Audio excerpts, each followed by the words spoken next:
I am standing in my corner office on the 42nd floor of the Meridian Tower in downtown Chicago, holding divorce papers that contain a name I recognize all too well. The documents list me as the Chief Executive Officer of Apex Solutions, the company where my sister's soon-to-be ex-husband has worked for the past 3 years as a mid-level project manager. What makes this moment particularly stunning is that my parents, who spent 28 years treating me as the family disappointment, while elevating my sister Rachel as their golden child, have no idea that their forgotten daughter now controls the professional fate of their favored one's crumbling marriage. Before we jump back in, tell us where you're tuning in from, and if this story touches you, make sure you're subscribed, because tomorrow, I've saved something extra special for you. My name is Victoria Sterling, though for most of my childhood I felt more like Victoria Invisible. Growing up in the affluent suburb of Lake Forest, Illinois, I learned early that being the second daughter meant being the second choice in almost every family decision that mattered. My parents, Robert and Patricia Hawthorne, had already invested their dreams and expectations in my older sister Rachel, who arrived 3 years before me with what they considered the perfect combination of beauty, charm, and social intelligence that would ensure her success in their carefully curated world of country club memberships and charity board positions. The foundation of my story begins not with privilege denied, but with something far more damaging to a developing sense of self-worth: conditional love that never quite found me worthy of the conditions. Our family lived in a Georgian colonial mansion that had been featured twice in architectural magazines, complete with manicured gardens that required a full-time landscaping team, and interior spaces designed by decorators whose names appeared regularly in lifestyle publications. The house served as both our home and a monument to my father's success as a commercial real estate developer whose firm had transformed entire neighborhoods throughout the Chicago metropolitan area. My mother, Patricia, had abandoned her own career as a marketing executive to focus entirely on managing the family's social advancement and ensuring that her daughters would marry into families that would maintain or exceed the status she and my father had achieved through decades of strategic networking and careful relationship cultivation. She approached motherhood with the same systematic precision she had once applied to advertising campaigns, creating detailed plans for our education, extracurricular activities, and social development that would position us for maximum advantage in what she viewed as the competitive landscape of upper-class society. Rachel embodied everything my mother had envisioned for her daughters. She possessed the type of effortless beauty that photographers loved, with platinum blonde hair that always appeared perfectly styled, blue eyes that conveyed both intelligence and approachability, and a natural grace that made her equally comfortable at formal charity galas and casual country club gatherings. More importantly, from my parents' perspective, Rachel demonstrated an intuitive understanding of social dynamics that allowed her to navigate complex relationship networks with remarkable skill for someone so young. I, on the other hand, represented what my mother diplomatically referred to as a different type of child entirely. My dark brown hair refused to hold elaborate styles, preferring to fall in straight lines that my mother's hairdresser described as challenging to work with. My green eyes, which I would later learn to appreciate, were often hidden behind reading glasses that became necessary in elementary school and reinforced my parents' perception of me as more academic than social.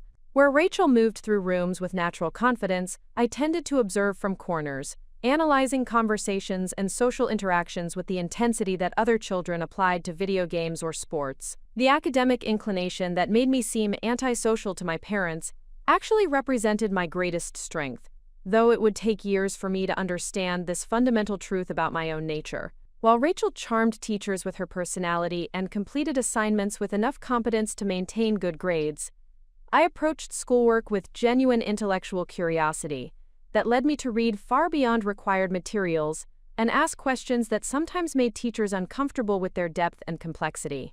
Mathematics became my refuge and passion, offering logical systems that operated according to consistent principles rather than the arbitrary social rules that governed my family's world. Numbers never played favorites, or shifted their affection based on appearance or charm. Equations produced the same results regardless of who solved them, and mathematical proofs succeeded or failed based on their logical structure rather than the social status of the person presenting them.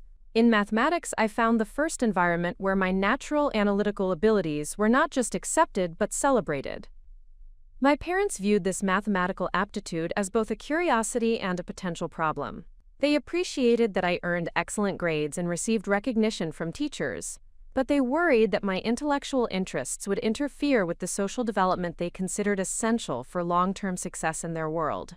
Mathematics competitions and academic achievement awards were fine as supplementary accomplishments, but they could not be allowed to overshadow the primary goal of developing the interpersonal skills and social connections that would lead to appropriate marriage and family advancement.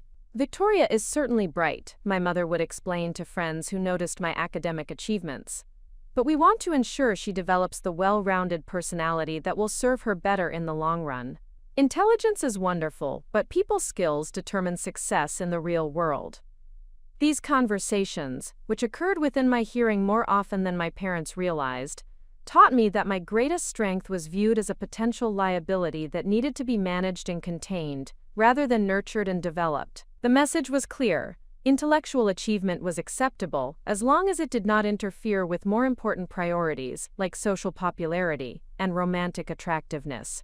Rachel, meanwhile, received unconditional support for every interest and achievement, regardless of their objective merit or long-term significance. When she expressed interest in equestrian sports, my parents immediately purchased a horse and arranged for private lessons with an instructor whose clients regularly competed at national levels. When she decided she wanted to learn French, they hired a native speaker for individual tutoring sessions and planned a family trip to Paris to provide immersive cultural experience. When she showed talent for piano, they bought a concert-quality instrument and arranged lessons with a professor from the Chicago Conservatory. My own requests for academic enrichment or intellectual challenges were met with considerably less enthusiasm and financial support. When I asked for advanced mathematics tutoring to prepare for college-level courses, my parents suggested that I was already ahead enough and should focus on developing other interests. When I expressed desire to attend a summer program for mathematically gifted students at a prestigious university, they explained that the cost was prohibitive and the time would be better spent on activities that would help me develop social skills and broader interests. The disparity in treatment became most apparent during our weekly family dinners, elaborate affairs where my parents would review our accomplishments and discuss plans for our continued development. Rachel's achievements, however modest, received detailed attention and enthusiastic praise. Her B-plus performance in history class warranted discussion of how her improvement demonstrated her developing maturity and work ethic. Her selection for the junior varsity tennis team prompted conversation about the social benefits of athletic participation and the networking opportunities available through sports programs. My academic achievements, despite their objective superiority, received acknowledgement that felt more like obligation than genuine pride. When I earned the highest score in my grade on standardized mathematics assessments, the accomplishment was noted briefly before conversation moved to more pressing concerns about my social development and extracurricular participation.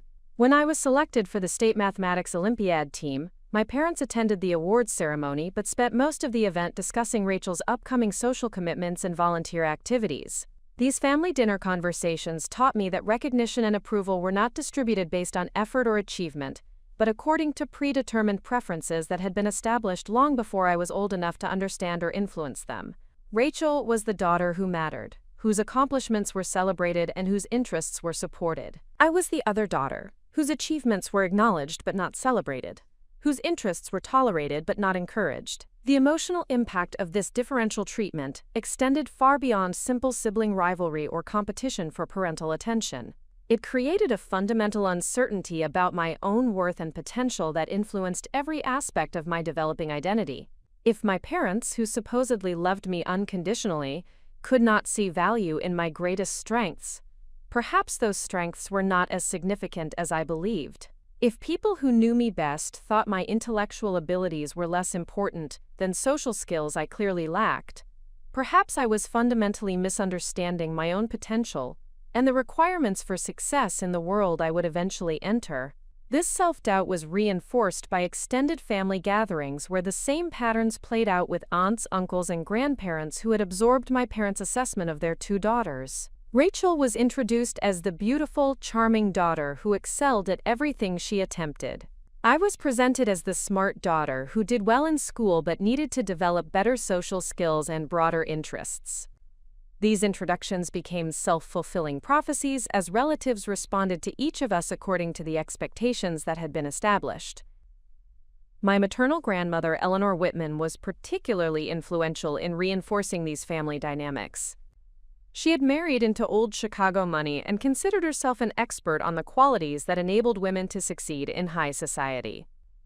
During visits to her lakefront estate, she would spend hours with Rachel discussing fashion, social etiquette, and the art of conversation, while offering me advice about the importance of not appearing too intellectual or intense when interacting with potential romantic interests.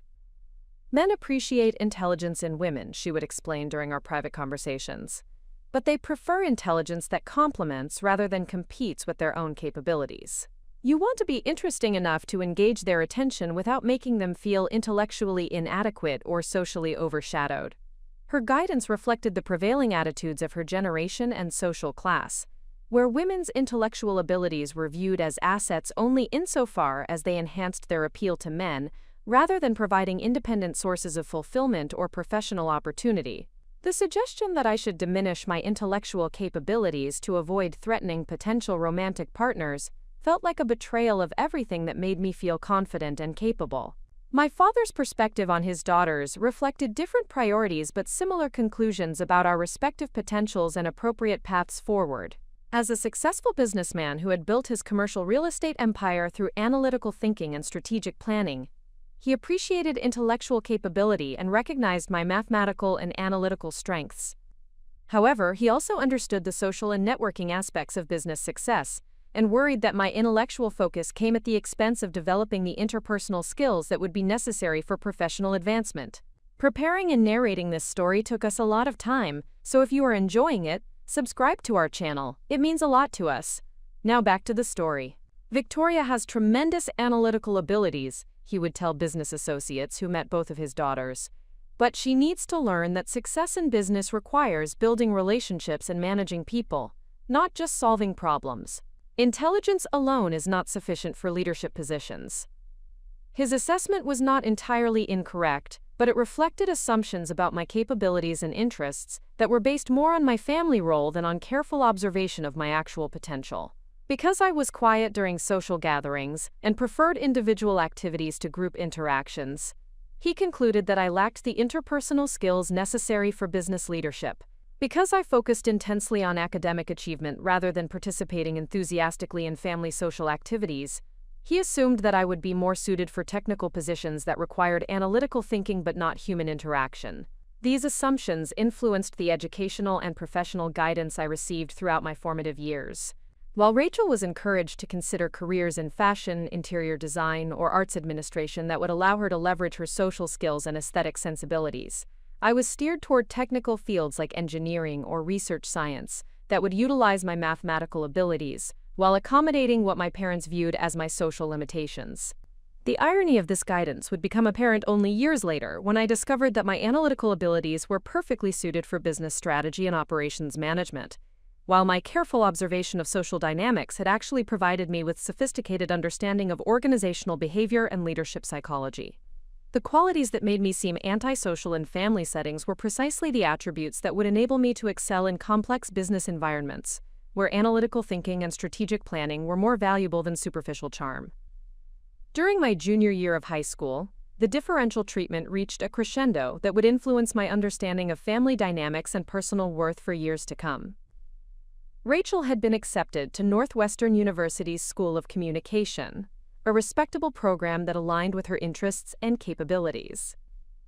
My parents celebrated this achievement with a surprise party that included extended family friends, and Rachel's classmates. The event featured catered dining, professional photography, and a presentation of gifts that included a new car and a substantial contribution to her college fund. My own academic achievements that same year included selection as a National Merit Scholar, acceptance to the University of Chicago with a partial academic scholarship, and recognition as the outstanding mathematics student in my graduating class. These accomplishments were acknowledged during the same party as secondary celebrations that occurred after the main festivities focused on Rachel's college acceptance had concluded. The message was unmistakable. Rachel's moderately impressive achievement warranted major celebration and financial investment, while my objectively superior academic performance was treated as an expected development that required acknowledgement, but not special recognition. The disparity was so pronounced that several family friends privately commented on the unfairness of the treatment, though none were willing to address the issue directly with my parents. This experience crystallized my understanding that family approval and support were not distributed based on merit or achievement, but according to predetermined preferences that had been established through years of accumulated bias and differential treatment. The realization was simultaneously liberating and devastating. Liberation came from understanding that my worth was not accurately reflected by my family's assessment of my potential. Devastation came from recognizing that the people who should have been my strongest advocates and supporters were fundamentally incapable of seeing my value objectively. The summer before college became a period of intensive self-reflection and strategic planning that would establish the foundation for everything that followed. I recognized that success would require independence from family expectations and support systems that had never been designed to accommodate my particular strengths and ambitions. Rather than continuing to seek approval that would never be granted on terms that recognized my actual capabilities, I needed to develop self-confidence based on objective achievements and external validation from people who could assess my potential without the bias that characterized family relationships. This realization led to a fundamental shift in my approach to personal and professional development. Instead of trying to become the person my family wanted me to be, I committed to discovering and developing the person I was capable of becoming when freed from the constraints of their limited expectations and conditional approval. The University of Chicago provided the perfect environment for this transformation, offering academic rigor that would challenge my intellectual capabilities while surrounding me with peers and professors who valued analytical thinking and independent achievement. For the first time in my life, I would be in an environment where my greatest strengths were not viewed as social liabilities, but as valuable assets that warranted development and recognition. Standing at the threshold of college admission, I made a promise to myself that would guide every subsequent decision and achievement. I would never again allow other people's inability to recognize my potential to limit my understanding of what I could accomplish. The girl who had been consistently overlooked was about to discover what happened when intelligence, determination, and independence from others' expectations combined to create opportunities that no one in my family could have imagined. The foundation had been laid through years of differential treatment that taught me to rely on internal validation rather than external approval. The analytical skills that my family viewed as social limitations would become the tools for building success that would eventually command the respect and recognition that had always been withheld. Most importantly, the experience of being underestimated would provide the motivation to prove that potential cannot be diminished by others' failure to recognize it. As I prepared to leave for college, I carried with me not resentment but determination. The family dynamics that had shaped my childhood were about to become the catalyst for achievements that would redefine not only my own life, but my family's understanding of what their forgotten daughter was truly capable of accomplishing. The University of Chicago campus in September felt like stepping into a completely different universe from the carefully orchestrated world I had inhabited in Lake Forest. Gothic architecture stretched toward autumn skies, creating spaces that seemed designed for serious intellectual pursuit rather than social performance. Students moved through courtyards and corridors with purposeful intensity, carrying books and engaging in conversations about ideas rather than appearances. For the first time in my life, I found myself in an environment where analytical thinking was not just accepted, but expected, where questioning established assumptions was encouraged rather than discouraged, and where academic achievement was the primary currency of social value. The catalyst moment that would reshape my understanding of my own potential occurred during the third week of classes, in an advanced microeconomics course that I had enrolled in despite my academic advisor's suggestion that I might find the material too challenging for a first-year student. Professor Margaret Chen, a renowned economist whose research on market dynamics had influenced policy decisions at federal levels, conducted her classes with rigorous intensity that demanded both intellectual preparation and active participation from every student. The classroom contained 43 students, most of whom were upperclassmen majoring in economics or business. I had chosen a seat in the middle of the room, close enough to demonstrate engagement, but not so prominent as to draw unwanted attention. The other students appeared confident and sophisticated, discussing economic theories and market analyses with fluency that suggested extensive background knowledge that I worried I might lack.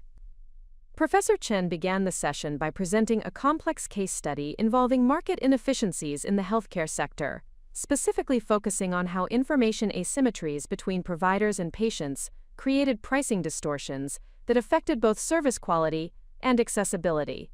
The case involved multiple variables, including regulatory constraints, insurance reimbursement structures, competitive dynamics, and consumer behavior patterns that interacted in ways that produced counterintuitive market outcomes.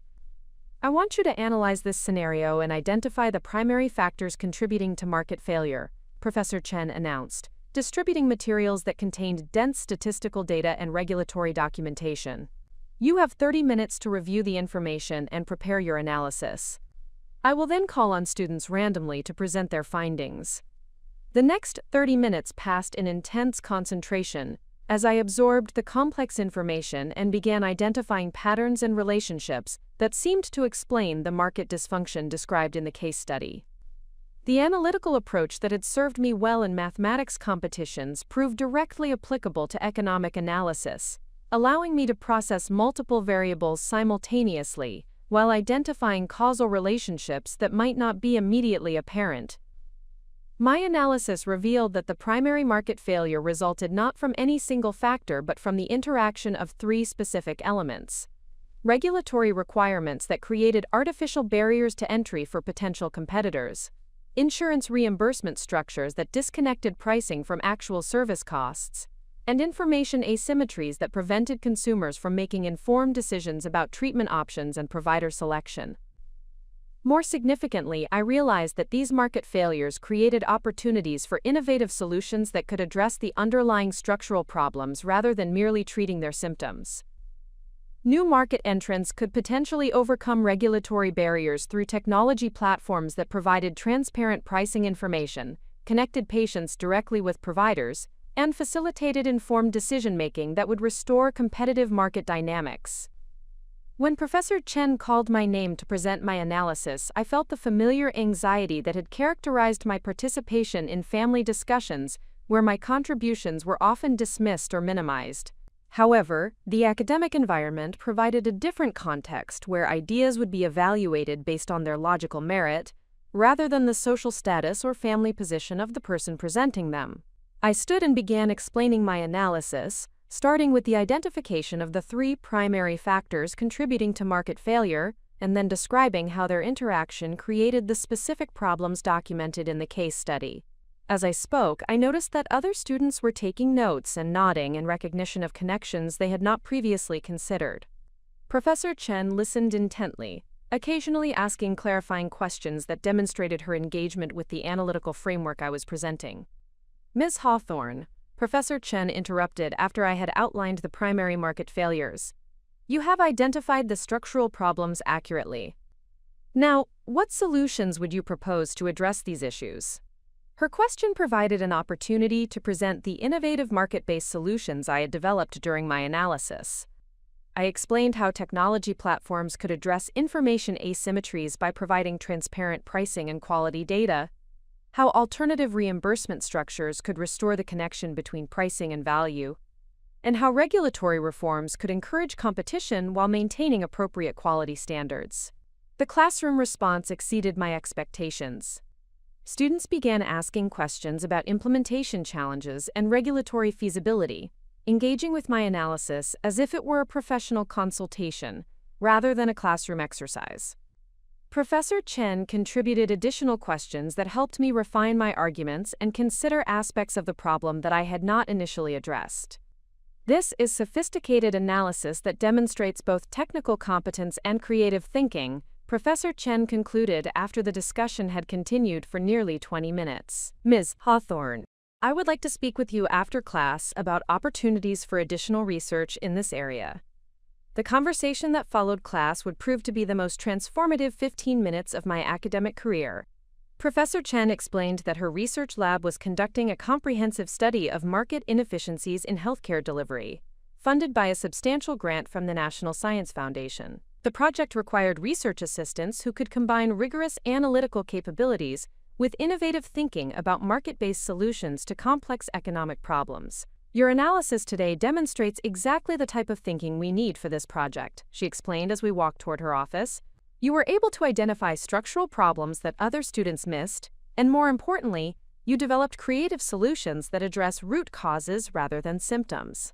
These capabilities are rare, even among graduate students. Her words provided validation that I had never received from family members or previous teachers. Rather than viewing my analytical approach as a social liability or evidence of insufficient interpersonal skills, Professor Chen recognized it as a valuable asset that could contribute to meaningful research and potentially influence policy decisions that affected millions of people. The research assistant position offered compensation that would help with college expenses while providing experience that would be invaluable for graduate school applications and future career opportunities. More significantly, it would connect me with a network of economists, policy researchers, and business leaders who shared my interest in using analytical thinking to solve complex real-world problems. I accepted the position immediately, recognizing that this opportunity represented the beginning of a completely different trajectory from the one my family had envisioned for my future. Rather than pursuing a technical career that would utilize my mathematical abilities while accommodating supposed social limitations, I was entering a field that required both analytical rigor and the ability to communicate complex ideas to diverse audiences, including policymakers, business leaders, and academic colleagues. The research work began immediately and proved more challenging and engaging than any academic experience I had previously encountered. The healthcare market analysis required mastering economic theory, statistical analysis, regulatory framework evaluation, and industry dynamics assessment. Each week brought new challenges that required learning new methodologies and applying them to problems that had no predetermined solutions. Professor Chen proved to be an exceptional mentor who combined high expectations with supportive guidance that helped me develop capabilities I had not known I possessed. She assigned me increasingly complex research tasks that required independent thinking while providing feedback that helped me refine my analytical approach and improve my communication of complex ideas. Research is not just about finding answers, she explained during one of our weekly meetings. It is about asking better questions and developing frameworks that help other people understand problems they might not have recognized. Your ability to see patterns and connections that others miss is valuable, but only if you can communicate your insights effectively to people who can implement solutions. Her guidance helped me understand that analytical thinking was not a solitary activity, but a collaborative process that required engaging with diverse perspectives and translating complex ideas into actionable recommendations. This realization challenged my assumptions about my supposed social limitations and suggested that my careful observation of interpersonal dynamics might actually be an asset rather than a liability in professional contexts. The research project produced results that exceeded Professor Chen's expectations and attracted attention from other faculty members and industry professionals. Our analysis of healthcare market inefficiencies identified specific regulatory reforms that could increase competition while maintaining quality standards, technology solutions that could improve price transparency and patient outcomes, and alternative reimbursement structures that could align provider incentives with patient value rather than service volume. These findings were presented at 3 academic conferences, where they received positive reception from economists, policy researchers, and healthcare industry leaders. My role in presenting the research provided experience in public speaking and professional communication that helped me develop confidence in articulating complex ideas to sophisticated audiences. The most significant outcome of this research was an invitation to present our findings to a congressional subcommittee examining healthcare market reform. The presentation would take place in Washington, D.C., and would include testimony from industry executives, policy experts, and academic researchers whose work could influence federal legislation. Professor Chen selected me to accompany her to the congressional hearing, recognizing that my contribution to the research warranted inclusion in the presentation to policymakers. This opportunity represented validation that my analytical work had achieved professional significance beyond academic recognition. The congressional hearing took place in a formal committee room, where members of Congress questioned witnesses about healthcare market dynamics and potential reform strategies. Professor Chen presented our research findings while I provided technical support and answered detailed questions about methodology and implementation challenges. During the question and answer session, Representative Sarah Martinez from California asked specifically about technology solutions that could address information asymmetries in healthcare markets. Professor Chen deferred to my expertise in this area, explaining that I had developed the analytical framework for evaluating how technology platforms could restore competitive market dynamics.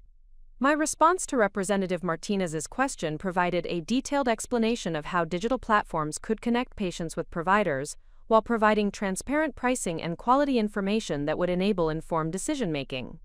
I described specific implementation strategies that could overcome regulatory barriers while maintaining appropriate oversight and quality standards.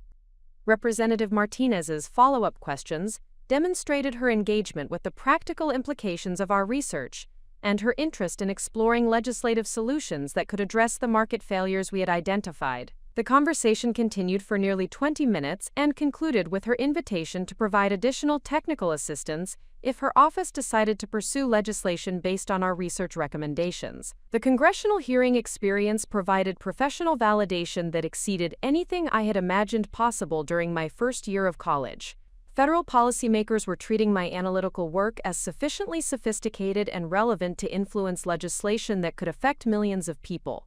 This recognition represented a dramatic contrast to my family's assessment of my capabilities and potential. Professor Chen's evaluation of my performance reinforced the significance of this professional recognition. Victoria, your presentation today demonstrated that you have the analytical capabilities and communication skills necessary for the highest levels of policy work, she said as we prepared to return to Chicago. You should consider pursuing graduate studies that would prepare you for positions where you could have direct influence on economic policy and market regulation. Her suggestion introduced possibilities that I had not previously considered.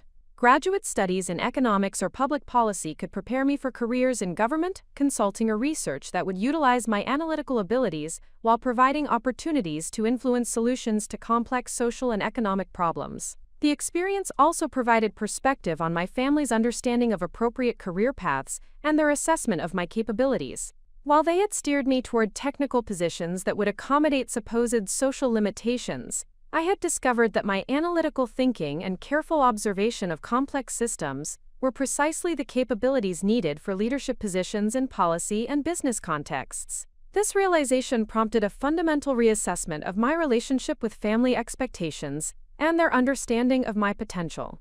Rather than accepting their guidance about appropriate career paths, I needed to pursue opportunities that would develop my actual capabilities rather than accommodate their misconceptions about my limitations. The remainder of my freshman year was dedicated to intensive academic work that built upon the foundation established through the research experience.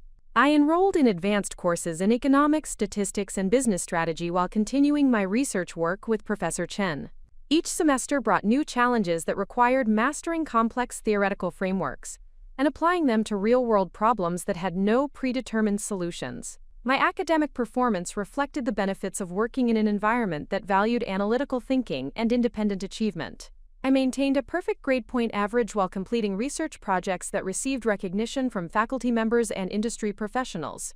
More importantly, I developed confidence in my ability to analyze complex problems and develop innovative solutions that could influence policy and business decisions.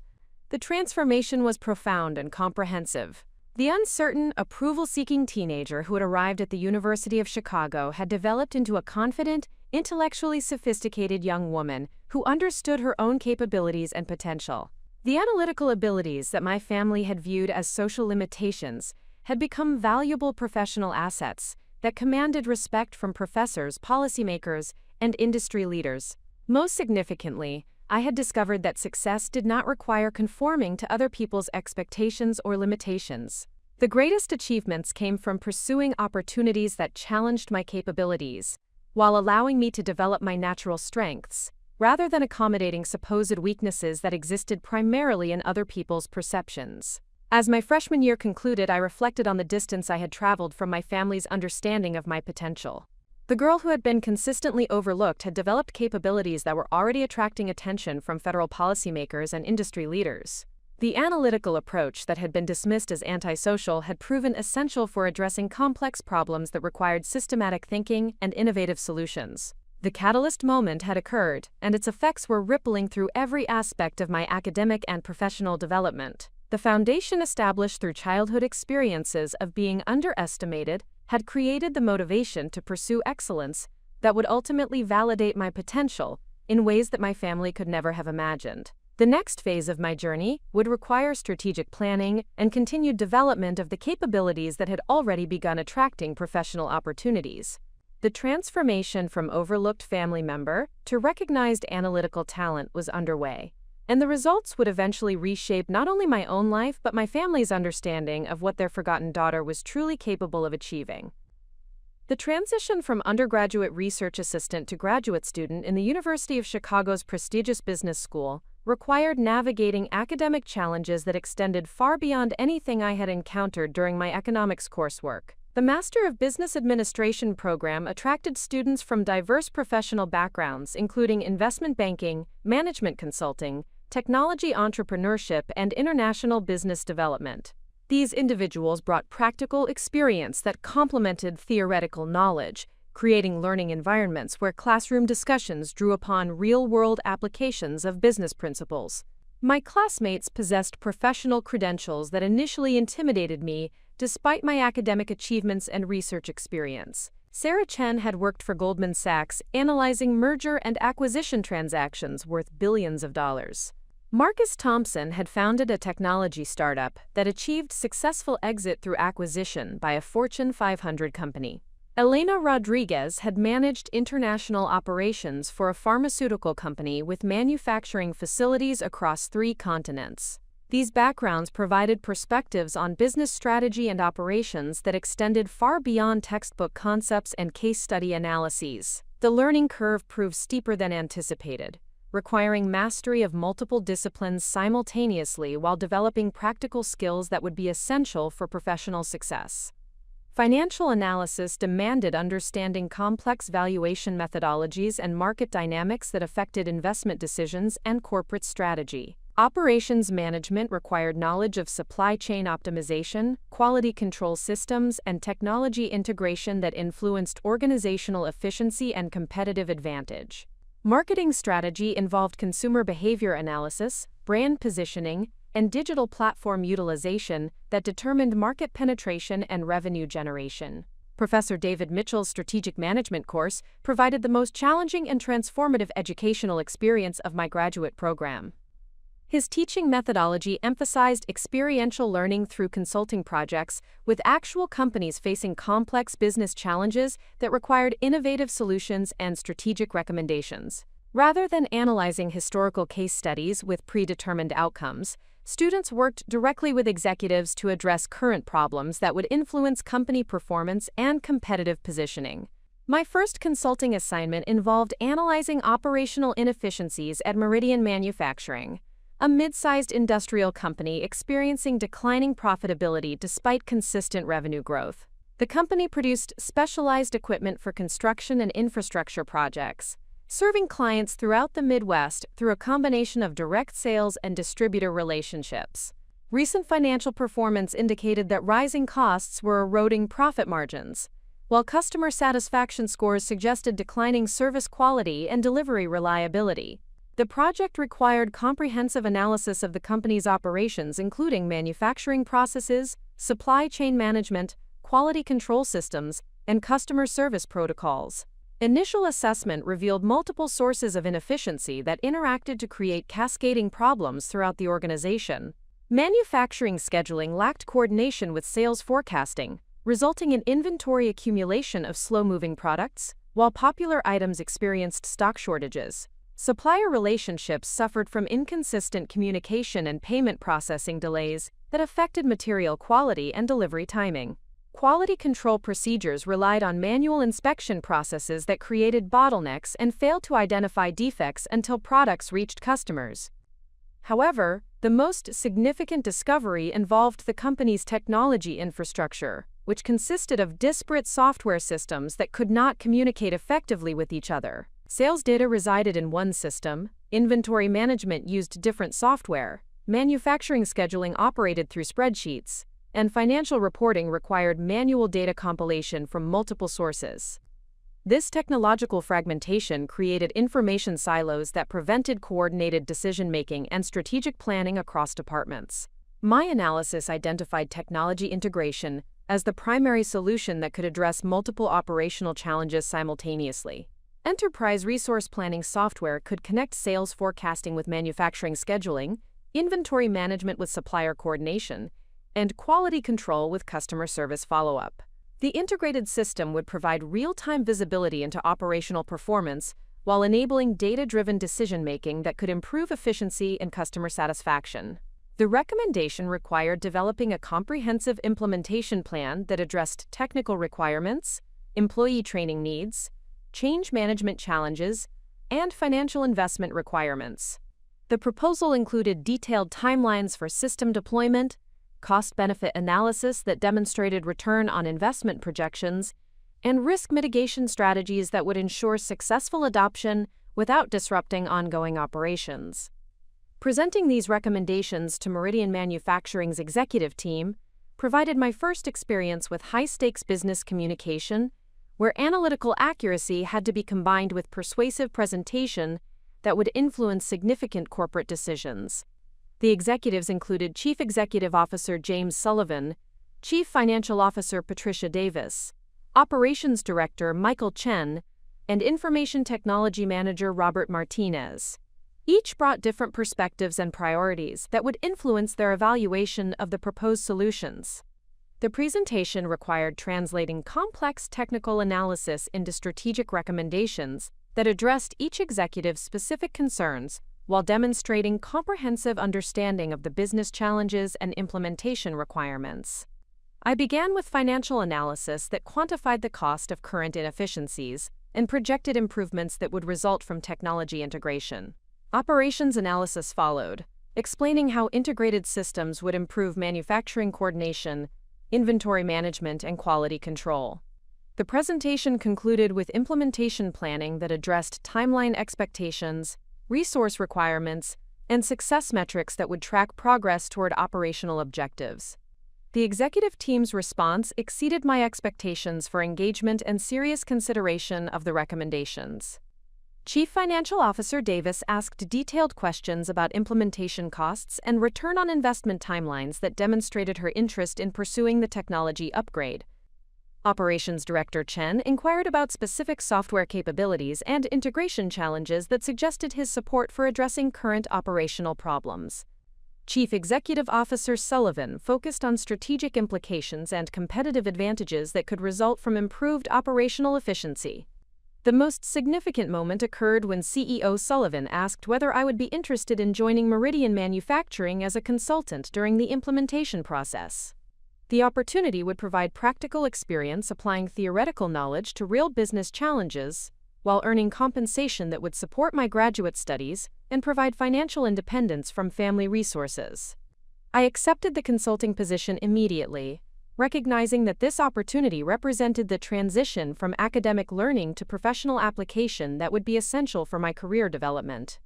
The consulting work would require balancing graduate coursework with significant business responsibilities, while demonstrating competence in high-pressure situations where recommendations would influence company performance and employee welfare. The implementation project proved more complex and challenging than initial analysis had suggested. Technology integration required coordinating with multiple software vendors, training employees on new systems and procedures, and managing organizational change that affected every department within the company. Each phase of implementation revealed additional challenges that required creative problem-solving and adaptive planning to maintain project momentum while ensuring operational continuity. The most significant challenge involved employee resistance to technology changes that would alter established work routines and require learning new skills. Manufacturing supervisors expressed concern that integrated scheduling systems would reduce their autonomy in managing production priorities. Sales representatives worried that automated customer relationship management would interfere with personalized client service that had been their competitive advantage. Administrative staff feared that streamlined processes would eliminate positions and reduce job security. Addressing these concerns required developing change management strategies that went beyond technical training to encompass communication, motivation, and leadership development. I organized departmental meetings that explained how technology improvements would enhance rather than replace human capabilities while providing career advancement opportunities for employees who embraced new systems and procedures. Training programs were designed to build confidence and competence gradually while recognizing achievements and addressing concerns proactively. The change management process taught me valuable lessons about organizational dynamics and leadership psychology that were not covered in business school coursework. Successful technology implementation required understanding human factors and emotional responses to change, not just technical specifications and operational requirements. Effective leadership involved building trust and confidence among team members, while maintaining clear direction and consistent support throughout challenging transition periods. Marcus Thompson, my classmate with entrepreneurial experience, provided valuable guidance during particularly difficult phases of the implementation process. His startup background had taught him that technology projects always encountered unexpected obstacles that required persistence and creative adaptation, rather than rigid adherence to original plans. Implementation challenges are opportunities to demonstrate leadership capabilities, Marcus observed during one of our study group discussions. Companies remember consultants who solve problems under pressure more than those who simply follow predetermined procedures. Your ability to adapt and overcome obstacles will determine whether this project leads to additional opportunities. His advice proved prescient, as the implementation project progressed through various complications that required innovative solutions and diplomatic problem-solving. When software integration created temporary data processing delays, I worked with the information technology team to develop manual backup procedures that maintained operational continuity while technical issues were resolved. When employee training revealed gaps in system functionality, I coordinated with vendors to customize software features that better matched organizational workflows and user requirements. Elena Rodriguez, whose international business experience included managing technology implementations across multiple cultural contexts, contributed insights about communication strategies that could build support for organizational change. Her guidance helped me understand how to present complex technical information in ways that address different stakeholders' priorities and concerns, while maintaining consistent messaging about project objectives and benefits. Change management is fundamentally about helping people understand how new systems will improve their ability to accomplish goals they already care about, Elena explained during one of our consulting project discussions. Focus on benefits that matter to each audience rather than technical features that may seem abstract or threatening. Her perspective influenced my approach to stakeholder communication throughout the remaining implementation phases. Rather than emphasizing technical capabilities or operational efficiency in abstract terms, I focused on specific improvements that would address problems employees had experienced with current systems. Sales representatives learned how integrated customer data would help them provide better service and close more deals. Manufacturing supervisors discovered how automated scheduling would reduce overtime costs and improve work-life balance for their teams. Administrative staff understood how streamlined processes would eliminate repetitive tasks while creating opportunities for higher-value responsibilities. The implementation project concluded successfully after 8 months of intensive work that required balancing consulting responsibilities with graduate coursework, while maintaining high-performance standards in both contexts. Meridian Manufacturing achieved the projected operational improvements, including 15% reduction in manufacturing costs, 25% improvement in delivery reliability, and 30% increase in customer satisfaction scores. More significantly for my professional development, the project demonstrated my ability to manage complex business initiatives that required technical analysis, strategic planning, stakeholder communication, and adaptive leadership. CEO Sullivan's evaluation of my consulting performance provided validation that exceeded my expectations for professional recognition. Victoria's analysis identified problems that our internal team had been struggling with for years, and her implementation planning addressed challenges that we had not anticipated, he explained during the project conclusion meeting. More importantly, her leadership during the difficult transition phases helped our employees embrace changes that have improved both operational efficiency and job satisfaction. His assessment included an offer for permanent employment as Director of Strategic Operations, a position that would provide significant responsibility for improving organizational performance, while offering compensation that would enable immediate financial independence and career advancement. The opportunity represented validation that my analytical capabilities and leadership potential had achieved professional recognition that transcended academic achievement. However, accepting the position would require abandoning graduate studies before completion and committing to a specific career path before exploring other opportunities that might better align with my long-term ambitions. The decision required careful consideration of immediate benefits versus future potential, while evaluating whether this opportunity represented optimal utilization of my developing capabilities. Professor Mitchell's guidance proved essential for evaluating this decision strategically rather than emotionally. His experience with student career development had taught him that premature commitment to specific positions could limit long-term potential, even when immediate opportunities appeared attractive. This offer validates your consulting capabilities and demonstrates that you can succeed in operational management roles, Professor Mitchell observed during our discussion about the employment opportunity. However, your analytical abilities and strategic thinking suggest that you might achieve greater impact in positions that involve policy development, business strategy, or entrepreneurial ventures that could influence entire industries rather than single organizations. His perspective helped me understand that career development required strategic thinking about long-term objectives, rather than simply accepting the best immediate opportunity available. The Meridian manufacturing position would provide valuable experience and financial security, but might not optimize my potential for broader impact and influence that could result from completing graduate studies and exploring opportunities in consulting, policy development, or entrepreneurial ventures. Sarah Chen's investment banking background provided additional perspective on career strategy and professional development that influenced my decision-making process. Her experience with merger and acquisition analysis had taught her to evaluate opportunities based on long-term value creation rather than immediate financial returns. The consulting project demonstrated that you have exceptional analytical capabilities and implementation skills, Sarah noted during one of our career planning discussions. However, those capabilities might be better utilized in strategic consulting roles that involve working with multiple companies and industries, rather than operational management within a single organization. Your potential for broad impact suggests that you should pursue opportunities that leverage your analytical abilities across diverse business contexts. Her analysis reinforced Professor Mitchell's assessment that completing graduate studies would provide access to opportunities that better matched my capabilities and interests, while maximizing long-term potential for professional impact and influence.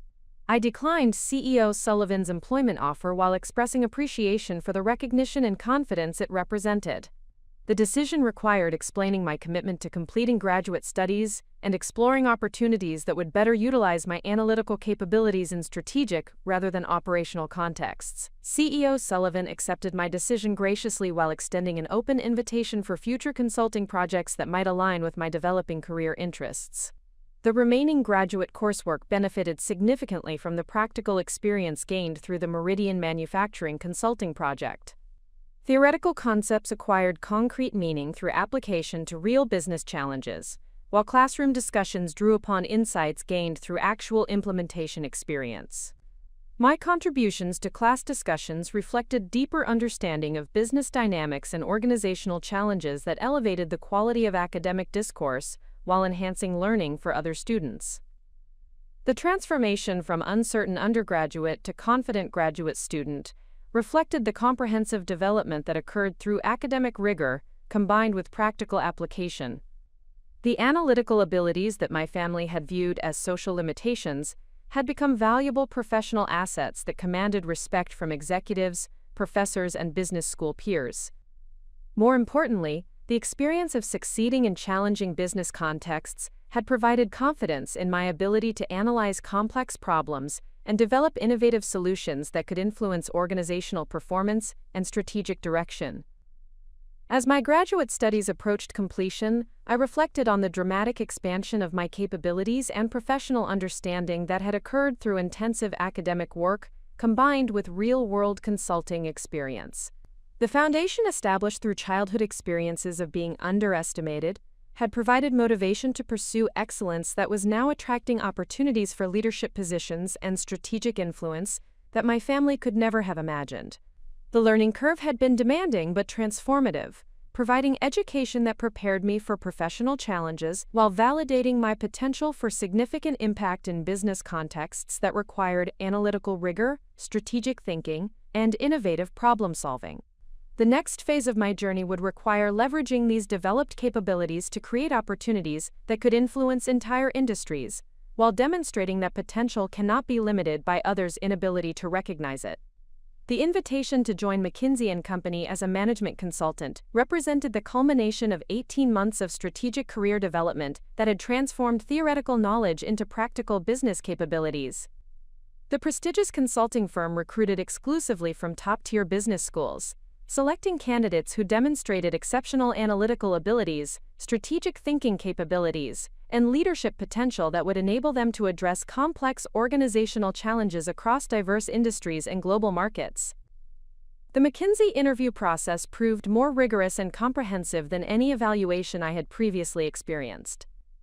The assessment included case study analyses that required solving multifaceted business problems under time pressure, behavioral interviews that explored leadership experiences and decision-making approaches, and presentation exercises that tested communication skills and strategic thinking capabilities.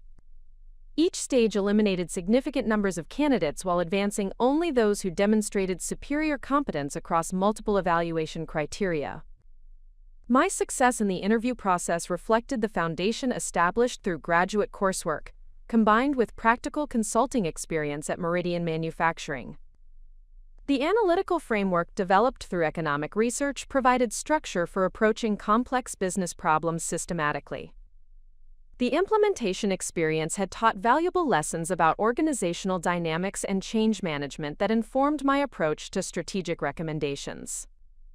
Most importantly, the confidence gained through previous success enabled me to perform effectively under the pressure of competitive evaluation. The first assignment at McKinsey involved analyzing operational challenges at Global Logistics Solutions, a transportation and supply chain management company experiencing declining profitability despite expansion into new geographic markets and service categories. The client had grown rapidly through acquisitions that integrated regional carriers and specialized logistics providers into a comprehensive network spanning North America and Europe. However, integration challenges had created operational inefficiencies that were eroding the competitive advantages that had motivated the acquisition strategy. The consulting team included senior partner Margaret Walsh, whose expertise in supply chain optimization had helped multiple Fortune 500 companies achieve significant operational improvements.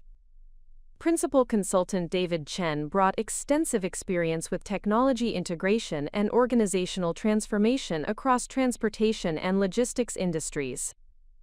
The team also included James Rodriguez, a senior associate with expertise in financial analysis and performance measurement systems that would be essential for quantifying operational problems and measuring improvement initiatives.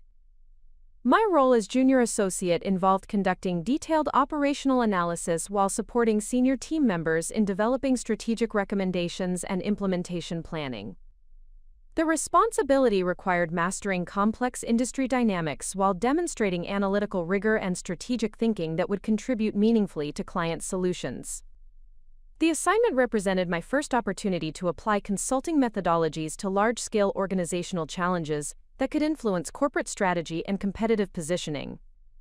The initial assessment revealed that Global Logistics Solutions faced interconnected problems that extended beyond simple operational inefficiencies to encompass strategic positioning and competitive differentiation challenges.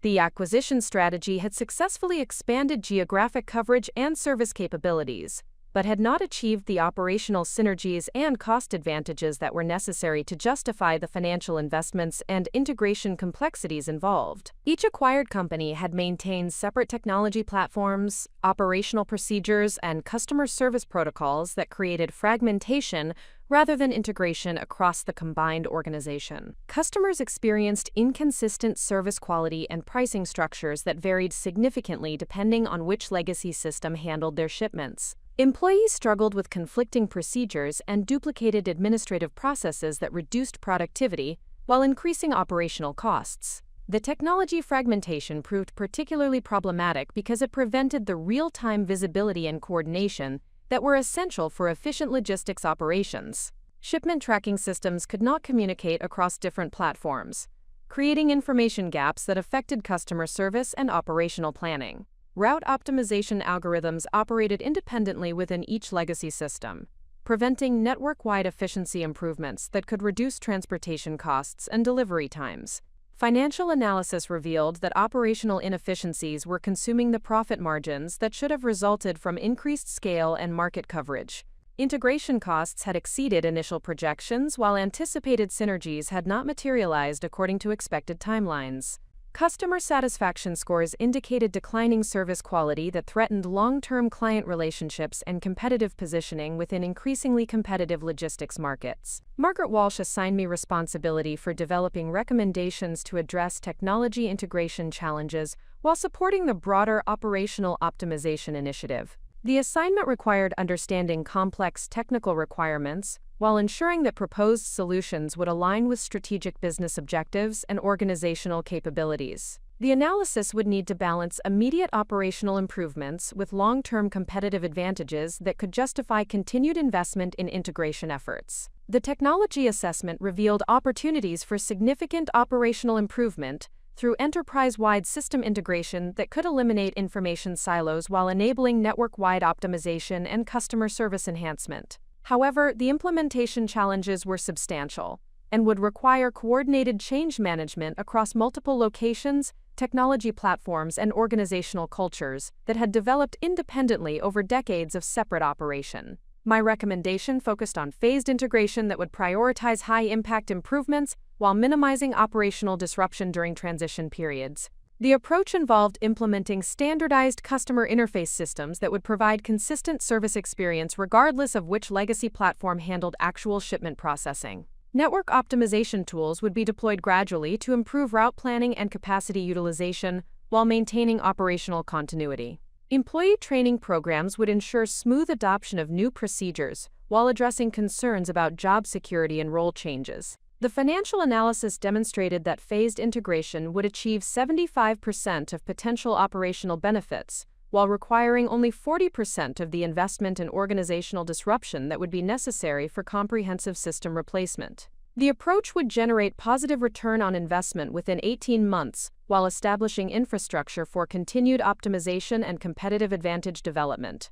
Principal consultant David Chen provided valuable guidance during the recommendation development process, helping me understand how to balance technical feasibility with business requirements, while ensuring that proposed solutions would be acceptable to client stakeholders with diverse priorities and concerns. His experience with large-scale technology implementations had taught him that successful consulting recommendations must address not only operational requirements, but also organizational dynamics and change management challenges that could determine implementation success or failure.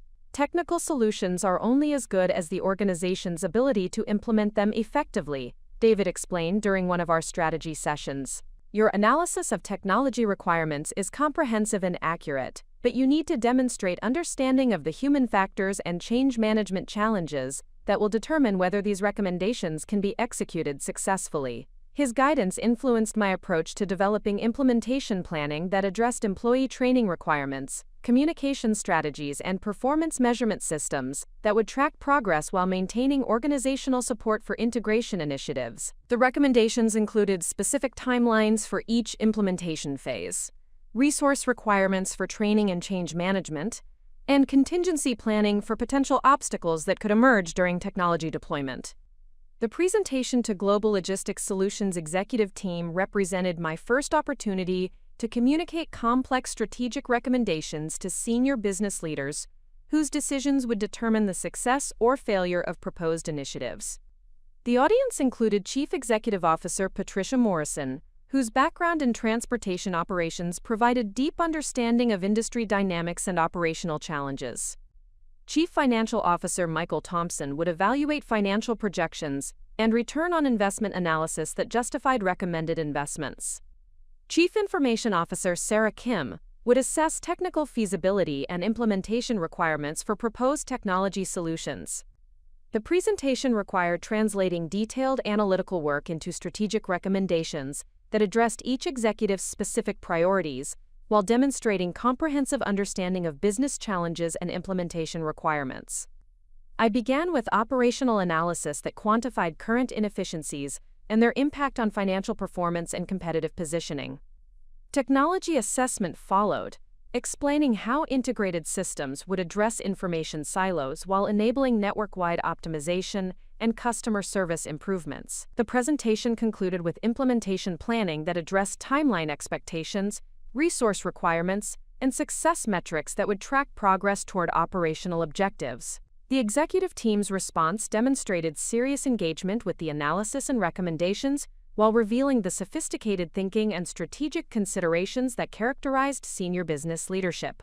Chief Executive Officer Morrison asked probing questions about competitive implications and market positioning that would result from operational improvements. Her inquiries demonstrated understanding that consulting recommendations must address strategic differentiation rather than simply operational efficiency if they were to generate sustainable competitive advantages. Chief Financial Officer Thompson focused on financial analysis and return on investment projections, while questioning assumptions about implementation costs and timeline requirements. His detailed examination of financial models demonstrated the rigor with which investment decisions were evaluated, while highlighting the importance of accurate analysis and realistic projections for maintaining credibility with client stakeholders. Chief Information Officer Kim contributed technical expertise and implementation experience that helped refine recommendations while identifying potential obstacles that had not been fully addressed in the original analysis. Her questions about system compatibility, data migration requirements, and employee training needs demonstrated the complexity of large-scale technology implementations while validating the phased approach that I had recommended. The most significant moment occurred when CEO Morrison asked whether McKinsey would be willing to support implementation efforts through an extended engagement that would provide ongoing consulting assistance during the technology integration process. The question indicated serious consideration of our recommendations while presenting an opportunity for continued client relationship development that could lead to additional consulting projects and professional growth opportunities. Margaret Walsh's response demonstrated the strategic thinking and client relationship management that characterized senior consulting leadership. She acknowledged the implementation complexity while expressing confidence in the recommended approach and McKinsey's ability to support successful execution. More significantly, she recommended that I serve as the primary McKinsey representative for implementation support, citing my deep understanding of the technical requirements and organizational challenges that would need to be addressed during system integration. The implementation assignment represented validation of my analytical capabilities and consulting potential, while providing an opportunity to demonstrate project management and leadership skills that would be essential for career advancement within McKinsey's rigorous performance evaluation system. The extended client engagement would require managing complex technology implementations while maintaining client satisfaction and achieving measurable operational improvements that justified consulting investments. The implementation process proved more challenging and complex than initial analysis had suggested, requiring adaptive problem-solving and creative leadership that extended beyond technical project management to encompass organizational change management and stakeholder communication across multiple levels of the client organization.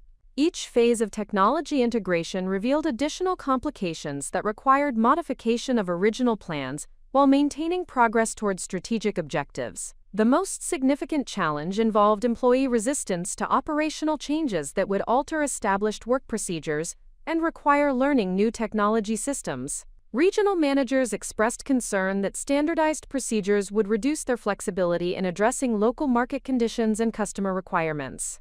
Customer service representatives worried that integrated systems would eliminate personalized approaches that had been their competitive advantage with key accounts.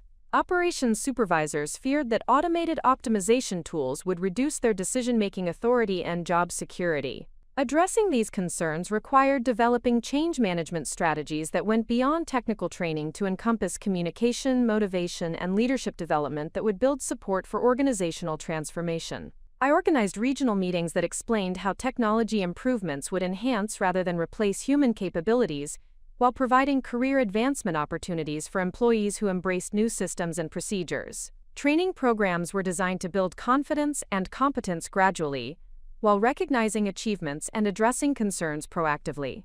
The change management process taught valuable lessons about organizational psychology and leadership dynamics that were not covered in business school coursework or McKinsey training programs. Successful technology implementation required understanding emotional responses to change and building trust among team members who might view new systems as threats to their professional security and identity. Effective leadership involved maintaining clear direction and consistent support while adapting strategies based on feedback and emerging challenges. The implementation project concluded successfully after 12 months of intensive work that achieved the projected operational improvements while maintaining client satisfaction and employee engagement throughout the transition process. Global Logistics Solutions realized 23% reduction in operational costs, 35% improvement in delivery reliability, and 42% increase in customer satisfaction scores. More importantly for my professional development, the project demonstrated my ability to manage complex business transformations that required technical expertise, strategic thinking, and adaptive leadership under challenging circumstances. Margaret Walsh's evaluation of my performance provided recognition that exceeded my expectations, while opening opportunities for accelerated career advancement within McKinsey's highly competitive environment. Victoria's analysis identified critical operational problems that had been limiting our clients' competitive performance for years, she explained during my formal performance review. More significantly, her implementation leadership helped the organization achieve transformation goals while maintaining employee engagement and customer satisfaction throughout a difficult transition period. Her assessment included recommendation for promotion to senior associate position, a recognition typically reserved for consultants with significantly more experience and demonstrated client impact.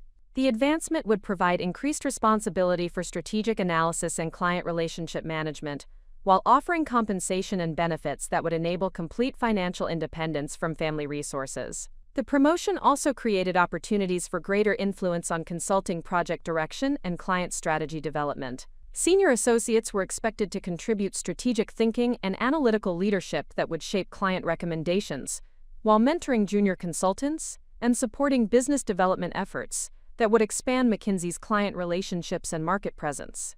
As I reflected on the 18 months since completing graduate studies, I recognized the dramatic transformation that had occurred through intensive professional development and successful project execution. The analytical capabilities that my family had viewed as social limitations had become valuable business assets that commanded respect from senior executives, consulting partners, and industry leaders. The careful observation skills that had been dismissed as antisocial had proven essential for understanding organizational dynamics and developing change management strategies that enabled successful business transformation. Most importantly, the experience of succeeding in highly competitive consulting environments had provided confidence in my ability to analyze complex problems and develop innovative solutions that could influence organizational performance and strategic direction. The foundation established through childhood experiences of being underestimated had created motivation to pursue excellence that was now generating professional recognition and advancement opportunities that transcended anything my family had imagined possible. The first test had been passed with distinction, establishing credibility and demonstrating capabilities that would support continued advancement toward positions of greater influence and strategic responsibility. The journey from overlooked family member to recognized business leader was accelerating, with each success building momentum toward achievements that would ultimately reshape not only my own life, but my family's understanding of what their forgotten daughter had accomplished through determination, analytical rigor, and unwavering commitment to excellence. The invitation to present at the Global Management Consulting Conference in New York represented a professional milestone that validated 3 years of intensive work developing expertise in organizational transformation and technology integration strategies. The conference attracted senior partners from leading consulting firms, chief executive officers from Fortune 500 companies, and policymakers whose decisions influenced business regulations and market dynamics across multiple industries. My selection as a featured speaker reflected recognition of analytical capabilities and strategic insights that had begun attracting attention from business leaders who specialized in complex organizational challenges. The presentation topic focused on integrated approaches to technology-enabled business transformation, drawing upon case studies from successful consulting engagements that had achieved measurable operational improvements while maintaining organizational stability during transition periods. The analysis would demonstrate how systematic integration of technological solutions with change management strategies could address root causes of operational inefficiency, rather than merely treating symptoms through isolated interventions. Margaret Walsh's recommendation for this speaking opportunity reflected her assessment that my consulting work had achieved sophistication and impact worthy of industry recognition. Her experience with conference presentations had taught her that successful speakers must combine analytical rigor with strategic vision, while communicating complex concepts in ways that resonate with diverse professional audiences whose backgrounds and priorities varied significantly. This presentation represents an opportunity to establish your reputation within the broader consulting community, Margaret explained during our preparation sessions. The audience will include potential clients, future colleagues, and industry leaders whose recognition could influence your career trajectory for years to come. Your analysis must demonstrate not only technical competence but also strategic thinking that addresses challenges these leaders face in their own organizations. The preparation process required synthesizing insights from multiple consulting engagements, while developing frameworks that could be applied across different industries and organizational contexts. The presentation would need to balance specific case study details with generalizable principles that would enable audience members to adapt recommendations to their particular circumstances and challenges. The analysis revealed 3 critical factors that determined success or failure of technology-enabled transformation initiatives across different organizational settings. First, alignment between technological capabilities and strategic business objectives ensured that system implementations would generate measurable value rather than simply automating existing inefficiencies. Second, comprehensive change management that addressed human factors and organizational culture determined whether employees would embrace new systems or resist implementations through passive non-compliance. Third, phased deployment strategies that prioritized high-impact improvements enabled organizations to achieve early successes that would build momentum for continued transformation efforts. The case study material demonstrated how these principles had been applied successfully at Global Logistics Solutions, where integrated technology implementation had achieved 23% cost reduction while improving customer satisfaction and employee engagement. Additional examples from subsequent consulting engagements illustrated how the framework could be adapted to different industries including healthcare, manufacturing, and financial services, where organizational dynamics and regulatory requirements created unique implementation challenges. The most significant insight involved understanding that technology transformation projects failed not because of technical limitations, but due to inadequate attention to organizational psychology and change management requirements.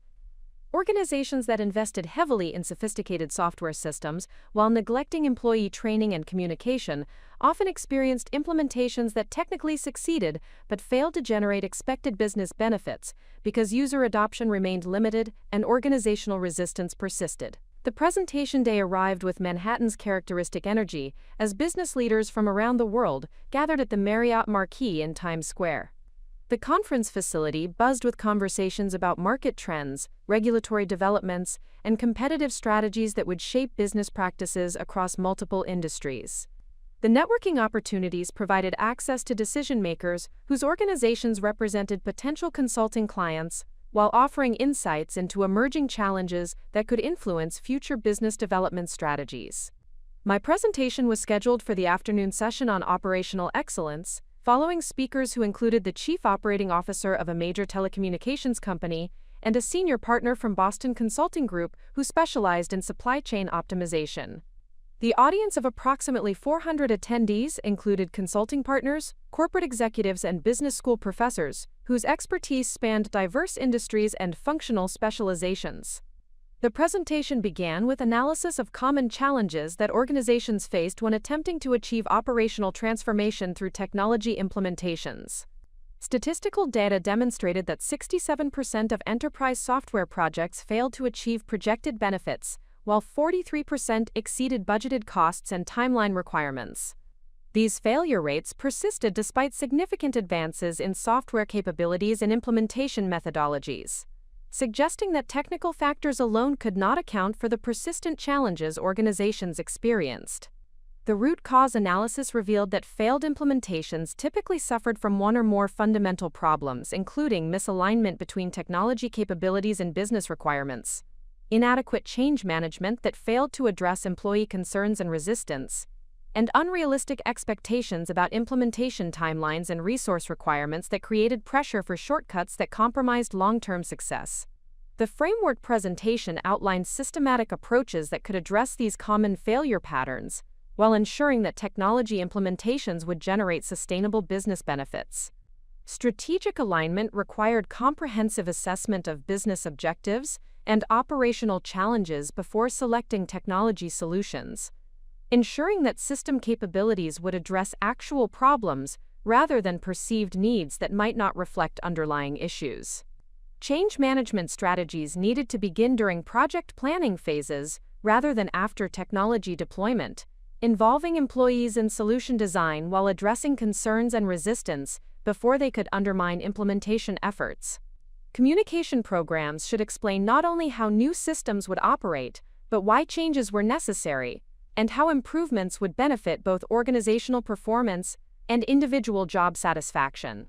Implementation planning required realistic assessment of organizational capacity and timeline requirements, while incorporating buffer periods that could accommodate unexpected challenges without compromising project quality or employee morale. Phased deployment strategies enabled organizations to achieve early successes that would build confidence and momentum while providing opportunities to refine approaches based on lessons learned during initial phases. The case study presentation demonstrated how these principles had been applied at Global Logistics Solutions to achieve comprehensive operational transformation that delivered measurable business benefits while maintaining organizational stability. The phased implementation had begun with customer interface standardization that provided immediate service quality improvements, while establishing infrastructure for subsequent network optimization and operational integration. The change management approach had involved regional employee meetings that explained transformation objectives while addressing concerns about job security and role changes. Training programs were designed to build competence gradually while recognizing achievements and providing career development opportunities for employees who embraced new systems and procedures. The results achieved at Global Logistics Solutions validated the effectiveness of integrated transformation approaches that combined technological solutions with comprehensive change management. Cost reductions of 23% were accompanied by customer satisfaction improvements of 42% and employee engagement scores that increased rather than decreased during the transition period. The audience response exceeded expectations for engagement and interest in the analytical framework and implementation strategies presented. During the question and answer session, attendees asked detailed questions about adaptation strategies for different industries, scalability considerations for organizations of various sizes, and specific change management techniques that could address resistance in different cultural contexts. Patricia Chen, Chief Executive Officer of Integrated System Solutions, asked about applications to healthcare organizations where regulatory requirements and patient safety considerations created unique implementation challenges. Her question demonstrated engagement with practical applications while suggesting potential consulting opportunities with her company, which specialized in healthcare technology implementations. Richard Martinez, Senior Partner at Deloitte Consulting, inquired about measuring return on investment for change management initiatives that produced benefits that were difficult to quantify precisely. His question reflected sophisticated understanding of consulting economics, while indicating interest in methodologies that could strengthen business development efforts with clients who demanded rigorous financial justification for consulting investments. The most significant interaction occurred when Dr. Susan Williams, Dean of the Wharton School Executive Education Program, approached me after the presentation to discuss opportunities for developing executive education curricula based on the transformation framework. The program served senior executives from Fortune 500 companies who sought advanced training in organizational development and strategic management. Your presentation demonstrated sophistication in both analytical thinking and practical implementation that would be valuable for our executive education participants, Dr. Williams explained during our conversation. We are developing advanced curricula for senior executives who need to lead large-scale organizational transformations in increasingly complex business environments. The executive education opportunity represented validation from one of the most prestigious business schools in the world, while providing access to senior business leaders whose organizations could become significant consulting clients. The teaching assignment would require developing comprehensive curricula that covered both theoretical frameworks and practical implementation strategies, while engaging with executives whose experience and expertise would provide valuable insights into emerging business challenges. I accepted Dr. Williams' invitation to join the Wharton Executive Education faculty as an adjunct instructor specializing in technology-enabled organizational transformation. The position would complement my consulting work at McKinsey while providing additional professional recognition and networking opportunities that could accelerate career advancement toward senior partnership consideration. The Wharton teaching assignment proved more challenging and rewarding than anticipated, requiring adaptation of consulting methodologies for educational contexts, while engaging with senior executives whose experience often exceeded my own in terms of organizational scope and strategic complexity. The participants included chief executive officers, chief operating officers, and senior vice presidents from companies spanning multiple industries including automotive manufacturing, pharmaceutical development, telecommunications, and financial services. The executive education participants brought perspectives on organizational transformation that enriched my understanding of implementation challenges, while providing insights into strategic considerations that influenced corporate decision-making at the highest levels. Their questions and case study discussions revealed nuances of leadership psychology and organizational dynamics that were not apparent from consulting project work, where interactions typically occurred with middle management rather than senior executive teams. David Thompson, Chief Executive Officer of a major automotive manufacturer, contributed insights about transformation challenges in unionized environments where employee representation and collective bargaining agreements created additional complexity for change management initiatives. His experience demonstrated how successful transformation required building coalitions that included union leadership while addressing workforce concerns about job security and skill obsolescence. Maria Rodriguez, Chief Operating Officer of a pharmaceutical company, shared perspectives on transformation in highly regulated industries where compliance requirements and approval processes created constraints that limited implementation flexibility while demanding extensive documentation and validation procedures. Her insights highlighted the importance of understanding regulatory environments before designing transformation approaches. The teaching experience provided professional development that complemented consulting work while establishing relationships with senior business leaders whose organizations represented significant opportunities for future consulting engagements. Several program participants contacted me after completing the executive education curriculum to discuss potential consulting projects that would apply transformation frameworks to their specific organizational challenges. The most significant opportunity emerged from conversations with Jennifer Chen, Chief Executive Officer of Apex Solutions, a technology consulting firm that served mid-market companies seeking to improve operational efficiency through strategic technology implementations. Her company had grown rapidly through acquisitions but faced integration challenges similar to those addressed at Global Logistics Solutions.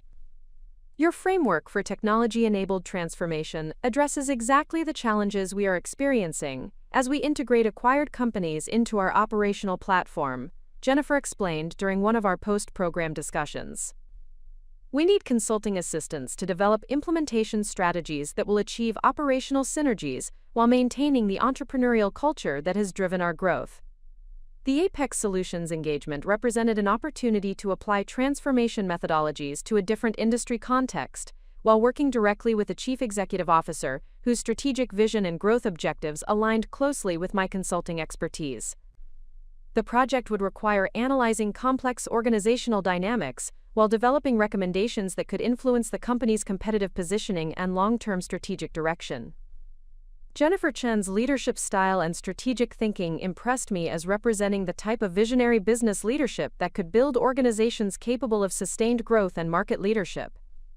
Her background included engineering degrees from MIT, an MBA from Stanford, and entrepreneurial experience that had resulted in successful startup exits before joining Apex Solutions as Chief Executive Officer.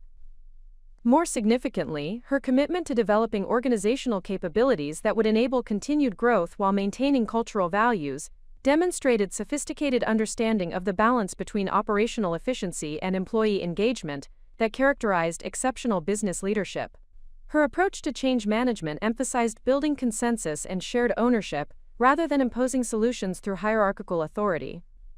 The consulting engagement with Apex Solutions began with comprehensive organizational assessment that revealed both significant opportunities and substantial challenges that would require careful strategy development and implementation planning. The company had achieved impressive revenue growth through acquisitions, but had not yet realized the operational synergies and cost advantages that were necessary to justify the financial investments and integration complexity involved. As I analyzed Apex Solutions' organizational structure and operational challenges, I began to recognize that this engagement could represent more than a consulting project. The company's growth trajectory, strategic vision, and commitment to operational excellence suggested potential for long-term collaboration that could extend beyond traditional consulting relationships toward strategic partnership opportunities that would provide greater influence and professional development. The recognition achieved through conference presentations, executive education teaching, and successful consulting implementations had established credibility within the business community, while opening opportunities for career advancement that transcended traditional consulting career paths. The foundation built through analytical rigor and strategic thinking was generating professional options that could lead toward entrepreneurial ventures, corporate leadership positions, or continued advancement within McKinsey toward senior partnership consideration. The girl who had been consistently overlooked by her family was now receiving recognition from business leaders, academic institutions, and professional organizations, whose validation reflected objective assessment of capabilities and achievements, rather than subjective preferences based on social dynamics or family favoritism. The transformation was accelerating toward achievements that would ultimately demonstrate to everyone, including my family, the true extent of what their forgotten daughter had accomplished through determination, analytical excellence, and unwavering commitment to professional development. The Apex Solutions consulting engagement evolved beyond traditional project parameters when Jennifer Chen proposed a strategic partnership that would fundamentally alter my professional trajectory. The organizational assessment had revealed transformation opportunities that required comprehensive strategic planning and implementation oversight spanning 18 months rather than the typical 6-month consulting timeline. More significantly, the scope of change required would benefit from ongoing strategic guidance that extended beyond conventional consulting arrangements toward collaborative leadership that could influence long-term organizational development. Jennifer's proposal included establishment of a Chief Strategy Officer position that would provide executive authority for implementing transformation initiatives while maintaining strategic oversight of organizational development and competitive positioning. The role would combine consulting expertise with operational responsibility, creating opportunities for direct impact on business performance and strategic direction that would exceed anything achievable through traditional consulting relationships.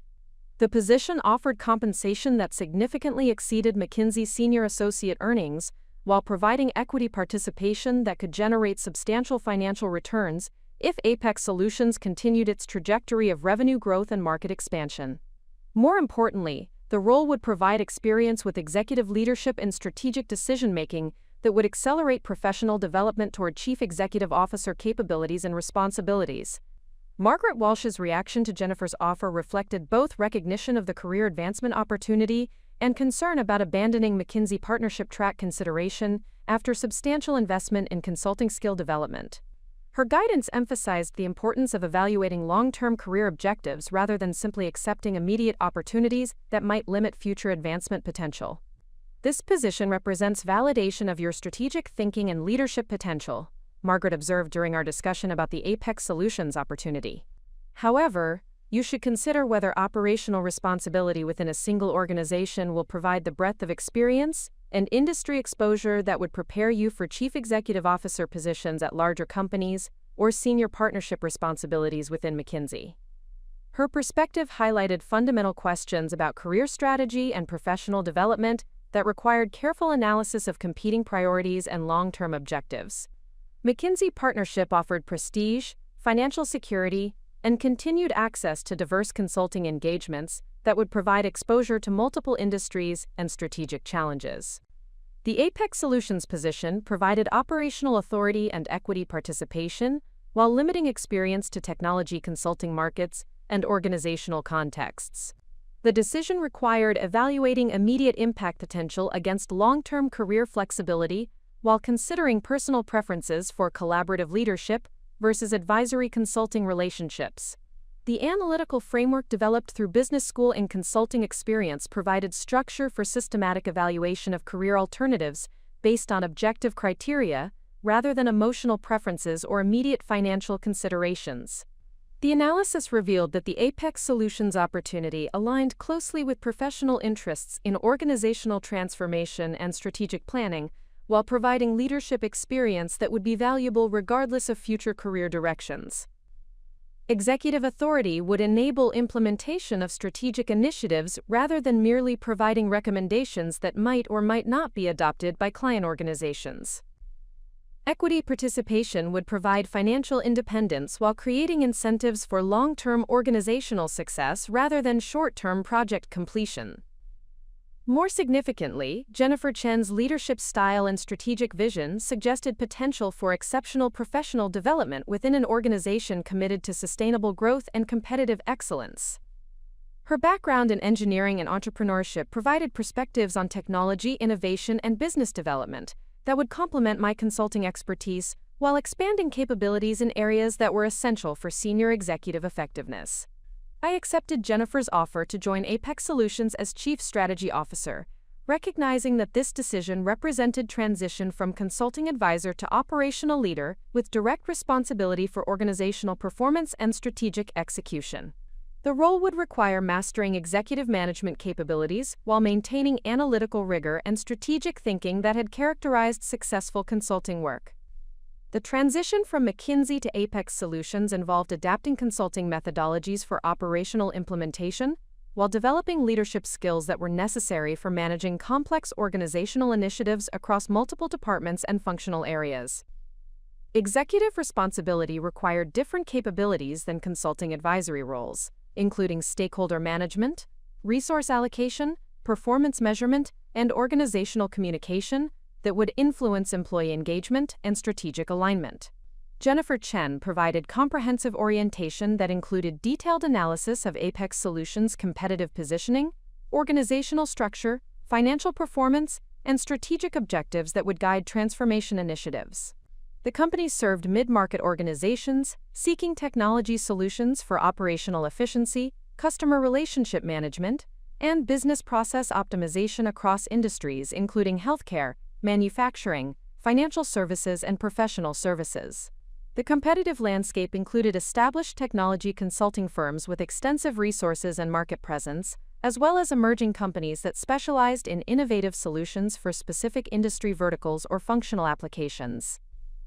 Apex Solutions' differentiation strategy emphasized comprehensive analysis of client requirements combined with customized implementation approaches that addressed specific organizational challenges rather than generic technology deployments.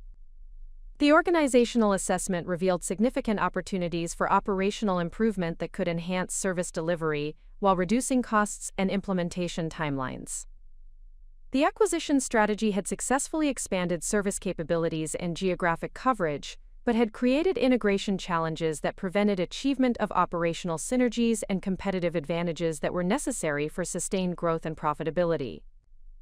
Each acquired company maintained separate operational procedures, technology platforms, and customer service protocols that created inefficiencies and inconsistencies that affected both employee productivity and client satisfaction.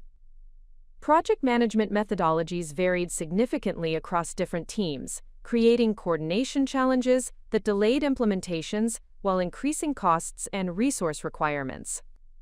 The strategic planning process involved developing comprehensive transformation initiatives that would address operational integration while maintaining the entrepreneurial culture and client focus that had driven historical growth and competitive success. The approach required balancing standardization benefits with flexibility requirements, while ensuring that integration efforts would enhance rather than compromise service quality and innovation capabilities. The transformation strategy focused on 3 primary initiatives that would address the most significant operational challenges, while generating measurable improvements in efficiency, service quality, and competitive positioning. Technology integration would standardize project management platforms and customer relationship management systems, while maintaining flexibility for specialized applications and client requirements. Process optimization would establish consistent methodologies for service delivery, while preserving innovative approaches that had contributed to competitive differentiation. Organizational development would enhance collaboration and knowledge sharing while maintaining entrepreneurial motivation and client accountability. Implementation planning required coordinating across multiple departments and geographic locations, while managing change that would affect established work patterns and professional relationships. The approach emphasized communication and employee engagement that would build support for transformation initiatives, while addressing concerns about job security and role changes that could undermine implementation effectiveness. The Technology Integration Initiative began with comprehensive assessment of existing platforms and identification of standardization opportunities that would improve efficiency without compromising functional capabilities or client service quality. The analysis revealed that consolidation of project management systems could eliminate redundant administrative processes, while improving visibility and coordination across different project teams and client engagements. Customer relationship management standardization would provide comprehensive client interaction history, while enabling coordinated service delivery across multiple service areas and geographic regions. The integrated platform would improve account management, while reducing duplication of client communications and administrative activities that consumed resources without generating corresponding value. The implementation approach emphasized phased deployment that would minimize operational disruption, while providing opportunities for employee training and system adaptation before full-scale adoption requirements. Early phases focused on pilot implementations within specific departments that could demonstrate benefits while identifying potential obstacles that required attention before broader organizational deployment.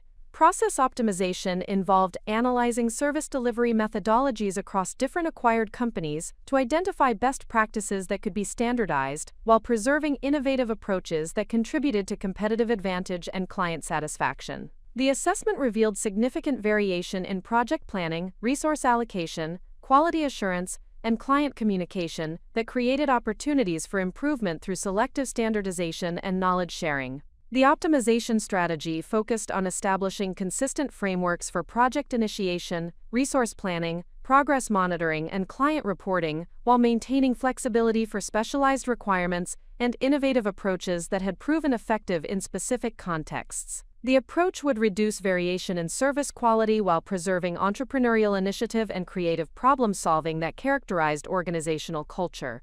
Implementation required extensive consultation with project managers and service delivery teams to ensure that standardization efforts would enhance, rather than constrain, their ability to provide exceptional client service. The change management approach emphasized collaborative development of improved procedures, rather than top-down imposition of uniform requirements that might not address specific operational contexts and client needs. Organizational development initiatives addressed communication, collaboration, and knowledge-sharing challenges that had emerged as the company grew through acquisitions and geographic expansion.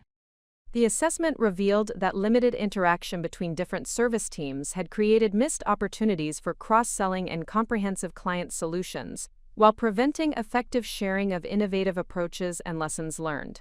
The development strategy included regular cross-functional meetings that would facilitate knowledge sharing while identifying opportunities for collaborative service delivery that could provide additional value for existing clients. Training programs would enhance technical capabilities while building relationships across different service areas and geographic locations. Performance measurement systems would track progress toward integration objectives, while recognizing achievements and identifying areas requiring additional attention or resource allocation. The metrics would balance operational efficiency with employee engagement and client satisfaction to ensure that transformation initiatives would achieve sustainable improvements, rather than short-term cost reductions that might compromise long-term competitive positioning. The initial implementation results exceeded expectations for both operational improvement and organizational acceptance of transformation initiatives.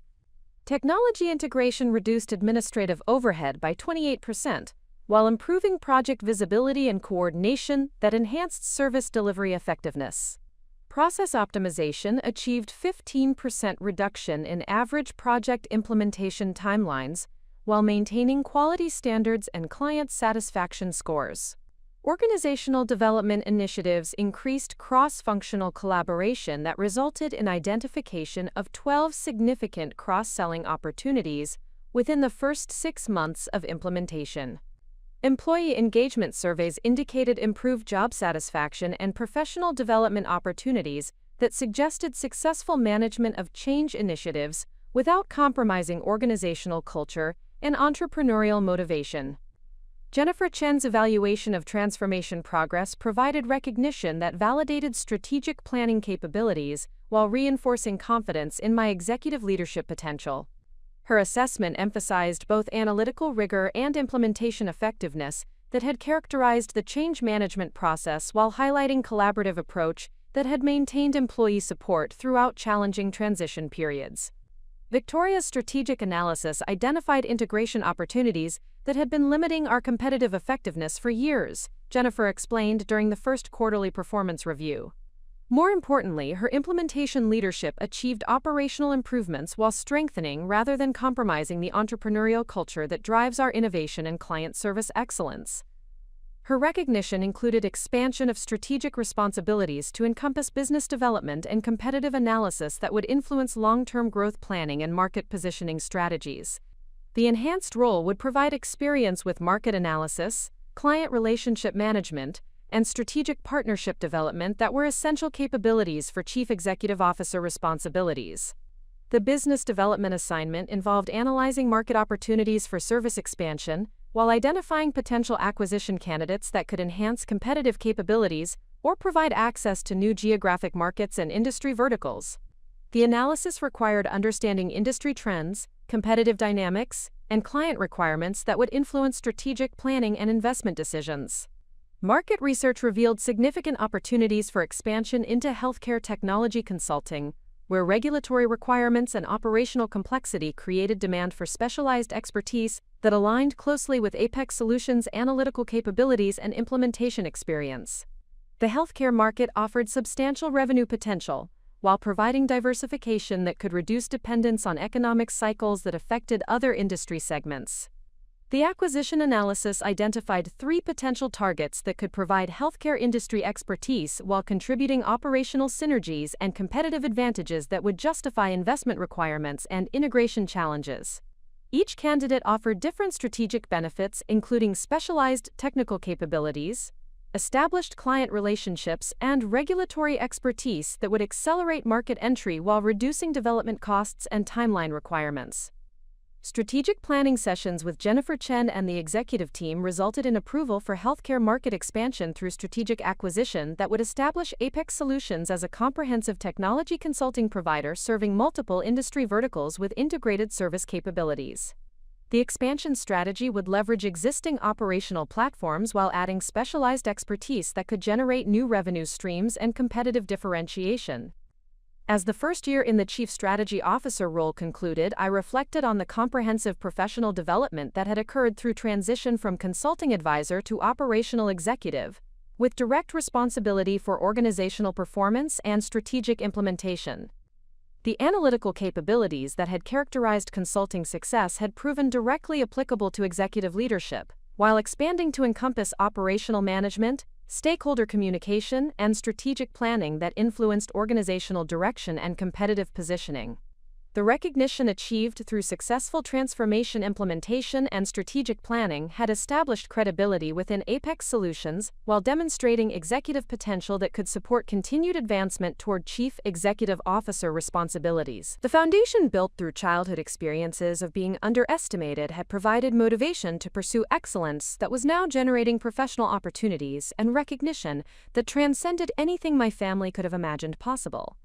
The expansion of responsibilities and strategic influence represented acceleration toward positions of genuine business leadership, where decisions would affect organizational performance and employee welfare, while influencing competitive dynamics within technology consulting markets. The journey from overlooked family member to recognized business executive was approaching culmination in achievements that would ultimately demonstrate the true extent of capabilities that had been consistently undervalued by those who should have recognized and nurtured potential from the beginning. The healthcare market expansion strategy encountered unexpected regulatory complications, when the Centers for Medicare and Medicaid Services announced comprehensive changes to electronic health record requirements that would affect every technology implementation in the healthcare sector. The new regulations demanded enhanced data security protocols, expanded interoperability standards, and modified reporting requirements that would necessitate significant modifications to existing technology platforms and implementation methodologies.